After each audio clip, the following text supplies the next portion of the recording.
আসসালামু আলাইকুম এভরিওয়ান। তোর অপেক্ষায় গল্পের 6 নম্বর পার্ট। তো চলো বেশি কথা না কইয়া গল্প শুরু করা যাক। এই বলে দুইজন বাসা থেকে বের হয়ে একটা রিক্সা নিয়ে কলেজের উদ্দেশ্যে রওনা দিলাম। একটু পর আমরা কলেজে পৌঁছে গেলাম। রিক্সা থেকে নেমে ভাড়া দিয়ে জেরিনকে তার ক্লাসে যেতে বলে আমি আমার ক্লাসে চলে আসলাম, কারণ 3 মিনিট লেট। আর বেশি দেরি না করে স্যার থেকে অনুমতি নিয়ে ক্লাসে ঢুকে মামুনের সাথে বসে গেলাম। এইদিকে আমি একটা মেয়ের সাথে এক রিক্সায় এসেছি, এটা নীলা দেখে ফেলেছে। তার মাথায় এখন একটাই চিন্তা, ওই মেয়েকে কি লাগে শুভর না। মেয়েটাকে দেখলাম, আমার ক্লাসে যেতে যাই, দেরি না করে মেয়েটার সাথে কথা বলি। তার শুভর সাথে কি সম্পর্ক? এইদিকে আজ মনি কলেজে না আসাতে জেরিন একা একা বসে থাকলো ক্লাসে। তখনই তার পাশে একটা মেয়ে এসে বলতে লাগলো, হাই কেমন আছো? জেরিন বলল, ভালো, তুমি? মেয়েটি বলল, আমিও ভালো আছি। আচ্ছা, তোমাকে তো চিনতে পারলাম না। জেরিন বলল, আসলে আমি এই কলেজে নতুন ট্রান্সফার হয়ে এসেছি। মেয়েটি বলল, ও আমি নীলা, তুমি? জেরিন বলল, আমার নাম জেরিন। নীলা বলল, আচ্ছা তোমাকে একটা কথা জিজ্ঞেস করি, রাগ করবে না তো? জেরিন বলল, আরে কেন রাগ করব, বলো কি বলবে। নীলা বলল, আচ্ছা তুমি আমার বিএফ এর সাথে কেন এক রিক্সায় আসলে? ওর সাথে তোমার সম্পর্ক কি? জেরিন বলল, বিএফ কে তোমার? আমি তো তোমার কথা কিছুই বুঝতে পারছি না। নীলা বলল, আরে শুভর কথা বলছি, আসলে সে আমার বিএফ। আমাদের মাঝে কিছু ভুল বোঝাবুঝির কারণে শুভ আমার সাথে রাগ করে আছে। জেরিনের নীলার কথা শুনে কিছুটা মন খারাপ হয়ে গেল। জেরিন বলল, আচ্ছা শুভ যে আপনার বিএফ সেটা আমি কি করে বিশ্বাস করব? নীলা বলল, আচ্ছা এই ব্যাপার, দেখো প্রমাণ। এই বলে নীলার আমার আগের কিছু পিক দেখালো। এইসব দেখে জেরিনের চোখ দিয়ে কান্না আসতে লাগলো, কিন্তু কোন রকম আটকে রাখছে। নীলা বলল, জানো শুভ না আমাকে অনেক ভালোবাসে, সে আমার জায়গায় অন্য কাউকে বসাতে পারবে না এবং বসাবেও না। আচ্ছা বলো না, তোমার আর ওর সম্পর্ক কি? জেরিন অনেক কষ্ট করে বলল, শুভ আমার বিয়ে লাগে। শুভর বোনের সাথে আমার ভাইয়ের বিয়ে হয়েছে, আর এখন আমরা তাদের বাসায় বেড়াতে এসেছি। নীলা বলল, ও তাই বলি, আমার শুভ আমাকে ছাড়া আর কাউকে তার পাশে বসায় না। আচ্ছা আমি যে তোমাকে এইসব বলছি, তুমি কিন্তু শুভকে কিছুই বলবে না, কেমন? জেরিন কান্না মুখে বলল, আচ্ছা ঠিক আছে আমি বলবো না। আচ্ছা আমার ভালো লাগছে না, আমি এখন যাই তাহলে। নীলা বলল, ও তোমার ভালো লাগছে না? আচ্ছা যাও, সাবধানে যেও। আচ্ছা আরেকটা কথা শোনো, পারলে শুভর থেকে একটু দূরে দূরে থেকো, কেমন? কারণ বুঝতে পারছো, মেয়ে মানুষ তার প্রিয় মানুষকে অন্য কারোর সাথে সহ্য করতে পারে না। জেরিন নীলার কথায় মাথা নাড়িয়ে বলল, আচ্ছা ভাই পরে কথা হবে। এই বলে জেরিন ক্লাস থেকে চোখ মুছতে মুছতে বের হয়ে গেল। নীলা বলল, তীর একদম সঠিক জায়গায় লেগেছে, বা নীলা বা, তোকে সত্যি গুরু মানতে হবে। একটা মুচকি হাসি দিয়ে কথাটা বলল। জেরিন কলেজ গেটে এসে একটা রিক্সা দাঁড় করিয়ে রিক্সায় উঠে ঠিকানা বলে দিল, আর রিক্সা তার আপন গতিতে চলতে লাগলো। এইদিকে জেরিনের চোখ দিয়ে অনবরত পানি পড়তেছে নীলার কথাগুলো শুনে। নীলা যখন কথাগুলো বলছে তখন জেরিনের মনে হচ্ছিল তার কলিজাটা মনে হয় কেউ এক টান দিয়ে বের করে ফেলতেছে। জেরিন ভাবতে লাগলো, হয়তো নীলা সত্যি বলছে, কারণ শুভকে আমি যতবার ভালোবাসি বলেছি সে ততবার আমাকে ফিরিয়ে দিয়েছে। মনে হয় আমাকে না, নীলাকে ভালোবাসে শুভ, তাই এমন করছে।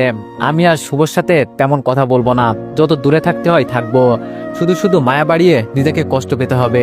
এইদিকে আমি সব ক্লাস শেষ করে মামুনকে বিদায় দিয়ে জেরিনের জন্য দাঁড়িয়ে থাকলাম, কিন্তু তার আসার নামগন্ধ পাচ্ছি না। তাই তাকে কল দিলাম, কিন্তু কল রিসিভ করছে না। তখন পিছন থেকে কেউ একজন বলে উঠল, কাকে খুঁজতেছেন? আমি মেয়ে কণ্ঠ শুনতে পেয়ে মনে করলাম জেরিন, তাই বলতে লাগলাম, এই তোমার এতক্ষণ?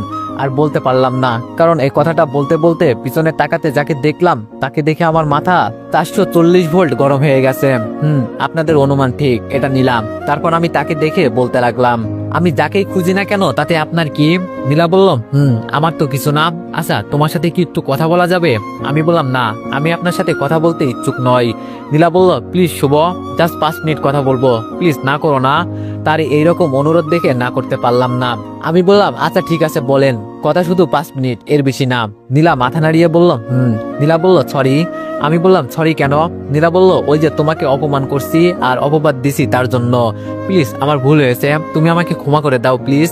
আমি বললাম, নীলা আমি আপনাকে আগেও বলেছি, এখনো বলছি, আমার আগের কিছু এখন মনে নেই, তাই বলছি এসব কথা আর তুলবেন না।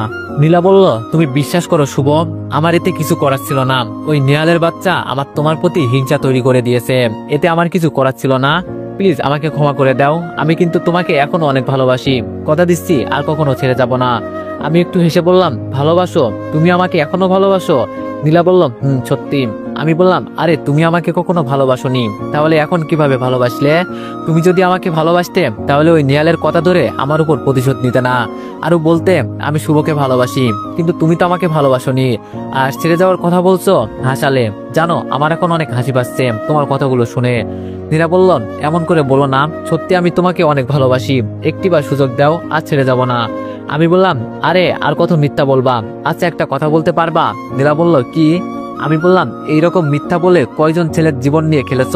নীলা বলল, সত্যি আমি মিথ্যা বলছি না, আমি তোমাকে ছাড়া অন্য কাউকে ভালোবাসিনি। আমি বললাম, তাহলে নেহাল কে ছিল?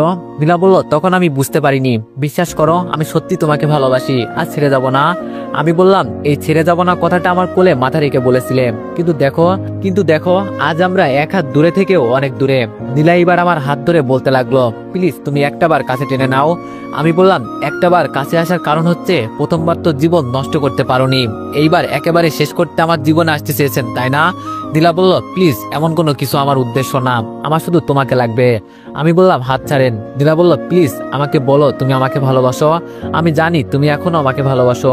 আমি আবারও বলছি, হাত ছাড়েন। নীলা বলল, না আগে বলো তুমি আমাকে ভালোবাসো।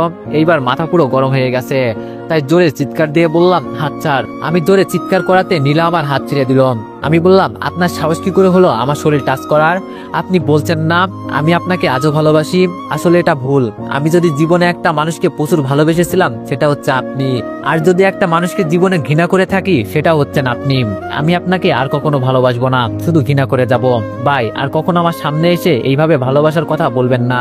এই বলে আমি সেখান থেকে একটা রিক্সা নিয়ে বাসায় চলে আসতে লাগলাম। নিজেকে কিভাবে যখন ইচ্ছা বলবে ভালোবাসি, যখন ইচ্ছা বলবে তোমাকে ভালোবাসি না। কি জীবনটা কি ছেলে খেলা নাকি?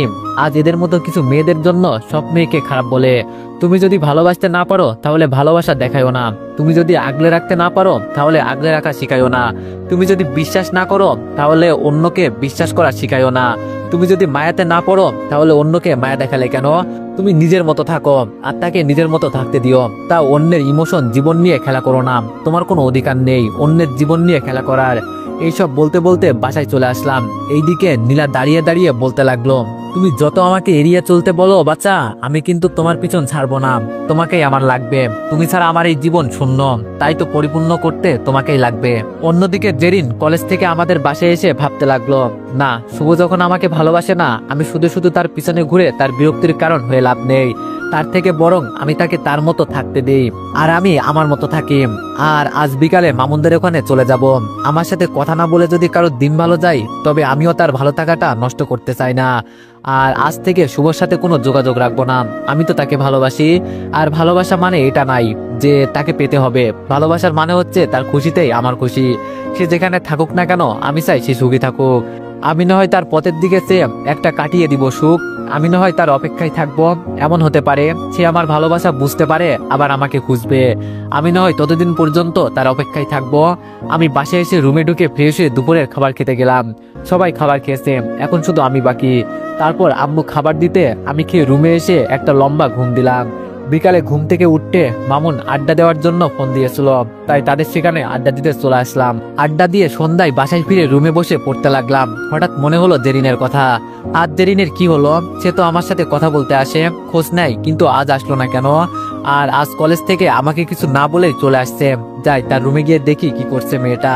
যেই ভাবা সেই কাজ, আমি দেরি না করে জেরিনের রুমে গেলাম, কিন্তু তাকে দেখতে পেলাম না। তাই ছাদে গেলাম, সেখানেও দেখতে পেলাম না। ছাদ থেকে নিচে নামতে আপুকে দেখলাম টিভি দেখতেছে। আমি গিয়ে আপুকে বললাম, আপু জেরিন কোথায়? জেরিনকে তো দেখতে পাচ্ছি না। আপু বলল, জেরিন মামুনদের বাসায় চলে গিয়েছে। আমি বললাম, কখন আসবে? আসতে দেরি হলে আমি কি নিয়ে আসতে যাবো নাকি? আপু বলল, তার প্রয়োজন নেই, সে একেবারে চলে গিয়েছে। আমি বললাম, কি মানে? কি একেবারে মানে? তোমরা ওকে যেতে দিয়েছো কেন? আরে তুমি কেমন ভাবি ওর? আপু বলল, আমার কি দোষ? সে নাকি বলছে তারপরে অনেক সমস্যা হচ্ছে, সামনে পরীক্ষা, তাই চলে যেতে চাচ্ছে। আমরা অনেক বলেছি কিন্তু থাকিনি। আমি বললাম, ও এই বলে মন খারাপ করে চলে আসলাম। জেরিন চলে যাবে আর আমাকে তো বলে যেতে পারতো, কিন্তু সে বলেনি। আমি এতটা পর হয়ে গেলাম তার কাছে। আচ্ছা হতে পারে আমাকে বলতে ভুলে গিয়েছে। আমি এইসব ভাবতে ভাবতে রুমে এসে জেরিনকে কল দিলাম, কিন্তু আমার ফোন জেরিন কেটে দিচ্ছে। আমি বারবার কল দিচ্ছি, বারবার কল কেটে দিচ্ছে। আমি বুঝতেছি না এই মেয়ের আবার কি হলো। ধ্যাত, যে আমার কল ধরছে না আমি তাকে কেন বারবার কল করতেছি। এটা বলে ফোন রেখে পড়তে বসলাম। কিছুক্ষণ পর পর মা খাবার খেতে ডাকলো, তাই খাবার খেতে গেলাম। খাবার খেয়ে এসে ফোন হাতে নিয়ে দেখলাম জেরিন কল দিছে, তাই আমি আবার কল ব্যাক করলাম। জেরিন বলল হ্যালো। আমি বললাম এই তোমার সমস্যা কি বলো তো। জেরিন বলল কই আমার কোনো সমস্যা নাই। আমি বললাম তাহলে ফোন দিলে কেটে দিচ্ছ কেন, আর আমাদের এখান থেকে চলে যাবে সেটা আমাকে বলে যাওনি কেন। জেরিন বলল বলার প্রয়োজন মনে করি না। আমি বললাম ও আচ্ছা, আমার বলার প্রয়োজন মনে করো না তাই না। জেরিন বলল আচ্ছা ভাই এখন পড়বো। এই বলে জেরিন ফোন কেটে দিল। জেরিন ফোন কেটে দিয়ে বলতে লাগলো স্বপ্নে তোমায় আসতে দেখে আমিও আমার স্বপ্ন সাজিয়েছিলাম, কিন্তু আমি ভুলে গিয়েছিলাম যে প্রতিটা স্বপ্ন পূরণ হয় না। এইদিকে আমি বলতে লাগলাম জেরিনের আবার কি হলো, সে আমার সাথে এইরকম আচরণ করার কারণ কি, হঠাৎ তার ব্যবহার এরকম হওয়াতে আমি চিন্তাতে পড়ে গেলাম। আমি জেরিনের কথা ভাবতে ভাবতে ঘুমিয়ে গেলাম। এইদিকে জেরিন আমাকে এইরকম কথা বলাতে সে নিজে নিজে কান্না করে বলতে লাগলো জেরিন তুই এত খারাপ হয়ে গেলি কবে, তুই তো এমন ছিলি না, তুই কিভাবে পারলি তোর ভালোবাসার মানুষকে এইভাবে কথা বলতে। জেরিন নিজে নিজে এগুলো বলছে আর কান্না করছে। এইভাবে কখন যে ঘুমিয়ে গেল জেরিন নিজেও বলতে পারবে না। আমি আজ সকালবেলা তাড়াতাড়ি করে ঘুম থেকে উঠে ফ্রেশ হয়ে নাস্তা করে কলেজে চলে আসলাম, উদ্দেশ্য জেরিনের সাথে কথা বলাম। কিন্তু ক্লাস টাইম হয়ে গেল, এখনো জেরিন কলেজে আসলো না। মামুন বলল কিরে কাকে এইভাবে খুঁজতেছিস। আমি বললাম জেরিনকে।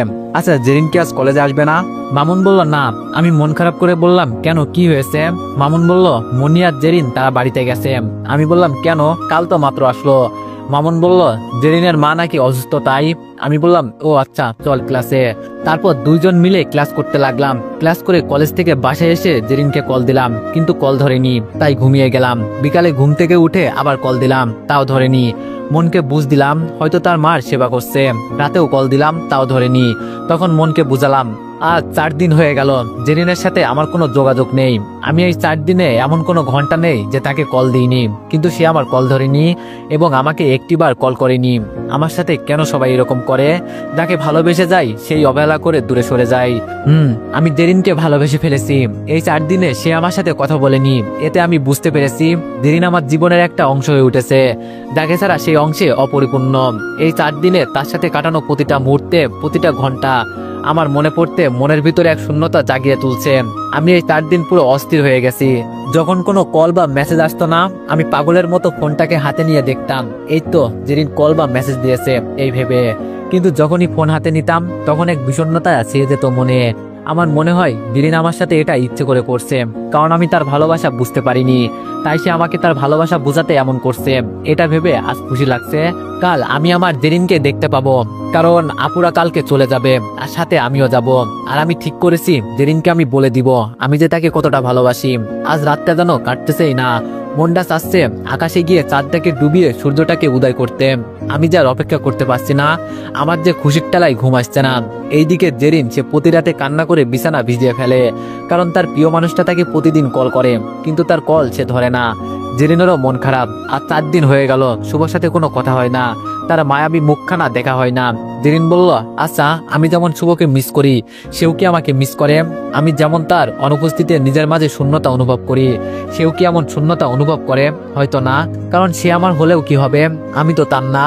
আচ্ছা আমি যেমন তার সাথে কথা না বলতে পেরে অস্থির হয়ে আছি সেও কি তেমন অস্থির হয়ে আছে, আমি যে তাকে না দেখতে পেয়ে পাগল হয়ে যাচ্ছি সেও কি তেমন হচ্ছে। সিসি আমি এসব কি ভাবছি, সে তো আমাকে ভালোবাসে না, সে তো নীরাকে ভালোবাসে। আর আমিও না কি পাগল, আমি এইরকম করি বিদায় কি অন্য কেউ করবে নাকি। মনে হয় কারণ মনের জায়গা করে নেওয়াটা বোধহয় ভাগ্যের ব্যাপার, কিন্তু সেই ভাগ্য আমার জন্য লেখা হয়নি। তুমি আমার ভালোবাসা একটি শব্দ পড়তে পারোনি শুভ, আর আমি প্রতিদিন তোমার দেওয়া বেদনাকে রোমান্টিক গল্পের বই মনে করে পড়ে ঘুমিয়ে পড়ি। জেরিন এইগুলো নিজে নিজে বলছে আর কান্না করছে। এইভাবে সে কখন ঘুমিয়ে গেল নিজেও জানে না। এইদিকে সকালে আপুর ডাকাডাকিতে আমি ঘুম থেকে উঠলাম। আমি বললাম কি হয়েছে আপু, এত ডাকাডাকি কেন করছিস, শান্তি মতো ঘুমাতে দিবি না। আপু বলল এই নবাব শান্তি মতো ঘুমালে আর কক্সবাজারে যেতে হবে না, তাড়াতাড়ি ওঠ, দেরি হয়ে যাচ্ছে, 8টায় রওনা দিব। আমি বললাম ও আপু আমি ভুলে গিয়েছি, আচ্ছা দাঁড়ান আমি ফিরে এসে 2 মিনিটে রেডি হচ্ছি। আপু বলল আমি দাঁড়াতে পারবো না, আমাকেও রেডি হতে হবে। আমি গেলাম, এই বলে আপু চলে গেল। এইদিকে আমি নাচতে নাচতে ফ্রেশ হতে লাগলাম। ফ্রেশ হতে হতে ফাটা গলায় গান গাইতেছি, ও জেরিন শুনতে কি পাও, আমি আসতেছি, আমি আসতেছি, কেউ হাসবেন না, আমি একজন বিখ্যাত বাথরুম সিঙ্গার, তাই ধন্যবাদ দিয়ে লজ্জা দিবেন না। ফ্রেশ হয়ে রেডি হয়ে নিচে গিয়ে নাস্তা করতে লাগলাম। এইদিকে জেরিন আমার আসার কথা শুনে সেই সকাল থেকে রান্না করে গিয়ে রান্না করতেছে। সে সবাইকে বলছে নাকি আসছে রান্না করবে সব, তাই আর কেউ কিছু বলে না, সে রান্না করছে খুশি মনে। এইদিকে আমরা নাস্তা শেষ করে আম্মু আব্বুর সাথে কিছু কথা বলে তাদের থেকে বিদায় নিয়ে আপু শ্বশুর বাড়ির দিকে রওনা দিলাম। এইদিকে নীলা বসে বসে ভাবতেছে শুভদের আবার কি হলো, আজ কয়দিন ধরে কলেজে দেখছি না, কোনো খবর নাই, কল দিলেও ধরে না। আচ্ছা শুভ কি? না না, এটা হতে পারে না, শুভ শুধু আমার, আর কারো নাম? আমার আর শুভর মাঝখানে যে আসবে তাকে আমি শেষ করে দিব, তা আমার শুভকেই প্রয়োজন। এইদিকে নিহাল বলল, ওই তোরা কি করছিস, তোদের কি কাজ করতে বলেছি? ভাই একটু অপেক্ষা করেন, আমরা কিছু একটা করব, শুধু সুযোগ খুঁজতেছি, সুযোগ পেলে কাম ছেড়ে ফেলবো। নিহাল বলল, ওই শুভর বাচ্চাকে যত তাড়াতাড়ি পারিস শিক্ষা দিবি, আমি আর অপেক্ষা করতে পারছি না ভাই, চিন্তা করিয়েন না। নিহাল বলল, দরকার প্রয়োজনে মেরে দিবি, আমি সব সামলে নিব। ওকে ভাই, এই বলে ফোন কেটে দিল। নিহাল হাসতে হাসতে বলল, শুভ তুই অনেক বড় ভুল করেছিস, আমার জিনিসের দিকে হাত বাড়িয়ে অনেক বড় ভুল করেছিস, তো গেয়াম। এই বলে একটা শয়তানি হাসি দিল। এইদিকে 3 ঘন্টা পর আমার হবু শ্বশুর বাড়ি পৌঁছালাম। বাসায় এসে এই দিক ওই দিক আমি তাকাচ্ছি আর জেরিনকে খুঁজতেছি, সবাইকে দেখতে পাচ্ছি, আঙ্কেল আন্টি মনি আপু সবাই, কিন্তু আমার মনের পাখি কোথায়? আমি যে তাকে দেখার জন্য অস্থির হয়ে আছি।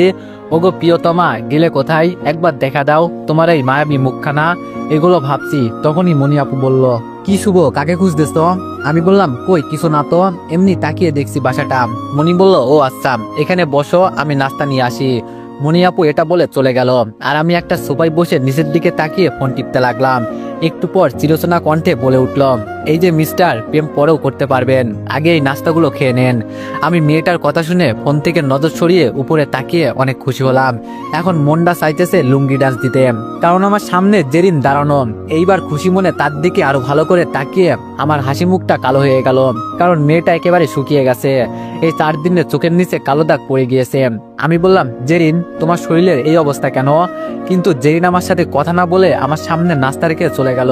জেরিনের এইরকম ব্যবহারে আমি কিছুটা কষ্ট পেলেও নিজেকে সামলে নাস্তা করতে লাগলাম। এইদিকে জেরিন সেইখান থেকে এক দৌড়ে তার রুমে এসে কান্না করতে লাগলো আর বলতেছে, শুভ তুমি এখানে কেন এসেছো? শুভ, আমার কষ্ট আরো বাড়াতে? আমি যে তোমাকে ভীষণ ভালোবাসি, তোমাকে দেখলে নিজেকে সামলাতে পারি না, ইচ্ছে করে জড়িয়ে ধরে বলতে তোমায় ভালোবাসি, কিন্তু বলতে পারছি না, কারণ তুমি অন্য কারোর। তুমি কেন বারবার আমার সামনে এসে আমার মনের অনুভূতিগুলো জাগিয়ে দিচ্ছ? কেন তুমি বারবার আমার সামনে এসে তোমার উপর মায়া বাড়াচ্ছ? কি করব, আমি তো তোমার সাথে থাকতে চাই, কিন্তু ভাগ্যের পরিহাস তুমি অন্য কারো। জেরিন এগুলো নিজে নিজে বলছে আর কান্না করছে। এইদিকে আমি নাস্তা শেষ করতে মনি আপু এসে আমাকে একটা রুম দেখিয়ে দিয়ে চলে যাওয়ার সময় আপুকে বললাম, মনি আপু। মনি বলল, বলো। আমি বললাম, জেরিনের কি হয়েছে? ওর শরীর এমন হয়েছে কেন? মনে হয় রাতে কান্না করে, তুমি কি কিছু জানো? মনি বলল, না, মেয়েটা অনেক চাপা স্বভাবের, আমি অনেক জানতে চেয়েছি বাট কিছু বলতেছে না। আমি মনে করছি তোমার সাথে কিছু হয়েছে, কিন্তু এখন দেখছি তুমিও কিছু জানো না। আমি বললাম, ও আচ্ছা, আমি দেখি জেরিনের কি হয়েছে। মনি বলল, দেখিও। আচ্ছা এখন ফ্রেশ হয়ে নিচে আসো খাবার খেতে। আমি বললাম, মাত্র না নাস্তা করলাম। মনি বলল, কি করবে, দুপুর তো হয়ে গিয়েছে। আমি বললাম, তাও ঠিক, আচ্ছা আমি ফ্রেশ হয়ে আসতেছি। এরপর আমি ফ্রেশ হতে গেলাম আর মনি আপু চলে গেল। এইদিকে জেরিন আমার সামনে আসবে না, তাই আগে ভাগে খাবার নিয়ে রুমে চলে গেল। সবাই ওকে অনেক বলছে একসাথে খেতে, বাট সে বলছে তার নাকি ভালো লাগছে না, তাই রুমে চলে গেছে। এইদিকে আমি ফ্রেশ হয়ে নিচে খাবার খেতে গেলাম। নিচে এসে একটা টেবিলে বসে সবার দিকে তাকালাম, সবাই আসছে কিনা তা দেখতে। তখন জেরিনকে দেখলাম না, তাই আন্টিকে বললাম, আন্টি জেরিন কোথায়? আন্টি বলল, বাবা ওর নাকি ভালো লাগছে না, তাই খাবার নিয়ে রুমে চলে গিয়েছে, তুমি কিছু মনে করো না বাবা।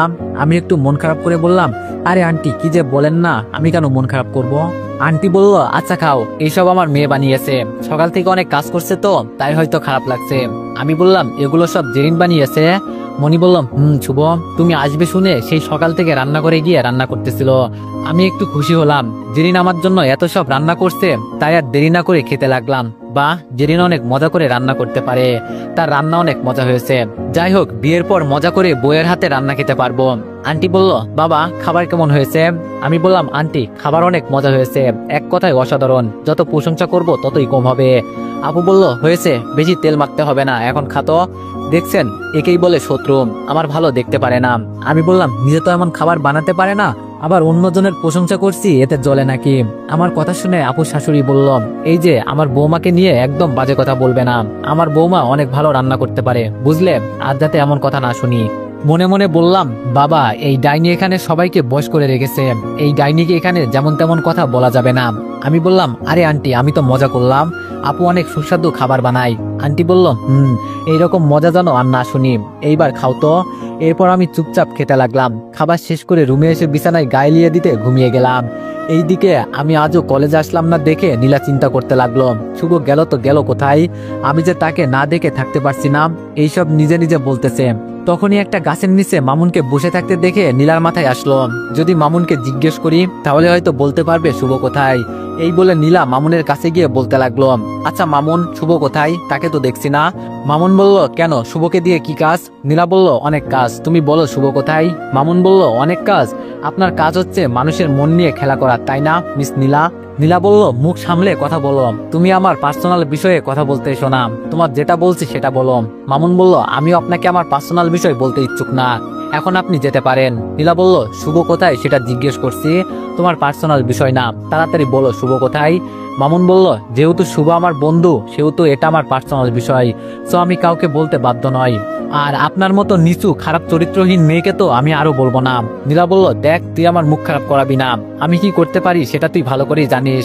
মামুন বলল, আর এটাও জানি আপনি এখন শুভর কাছে যেতে চান। নীলা বলল, মামুন বলল, আর এটাও জানি আপনি তার সম্পত্তির জন্য তাকে এখন ভালোবাসেন, কারণ আপনি জেনে গিয়েছেন নিয়ালের কাছে একটা কানাকড়িও নেই, তাই আপনি আবার সোনার ডিম দেওয়া মুরগি খুঁজতেছেন, যেটা এখন শুভ, তাই তো মিস নীলা?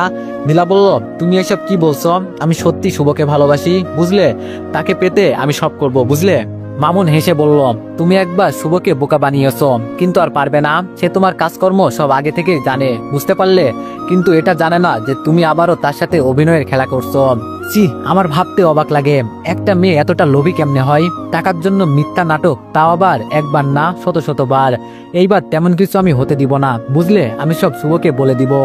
নীলা বলল, এই শোন, তোর কত টাকা লাগবে বল, আমি দিচ্ছি, তাও তুই শুভকে কিছু বলিস না, আর আমাকে সাহায্য কর শুভকে পেতে, পরে দুইজন ভাগ করে নিব, কেমন অফার?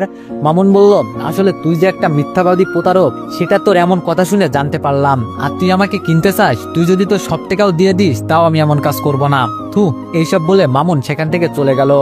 এইদিকে নীলা সেখানে দাঁড়িয়ে দাঁড়িয়ে ভাবতেছে, এই শালার একটা ব্যবস্থা করতে হবে, নাই আমি কখনোই শুভকে পাবো না।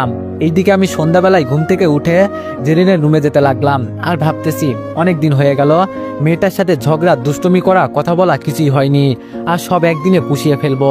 এগুলো ভাবতে ভাবতে তার রুমে গেলাম, কিন্তু তাকে পেলাম না, মনটা খারাপ হয়ে গেল। তাই খুঁজতে খুঁজতে ছাদে গেলাম। ছাদে গিয়ে দেখলাম জেরিন আকাশের দিকে তাকিয়ে কি যেন গভীরভাবে ভাবতেছে। তাই আমি তার পাশে দাঁড়িয়ে বললাম, কি দেখো আকাশে?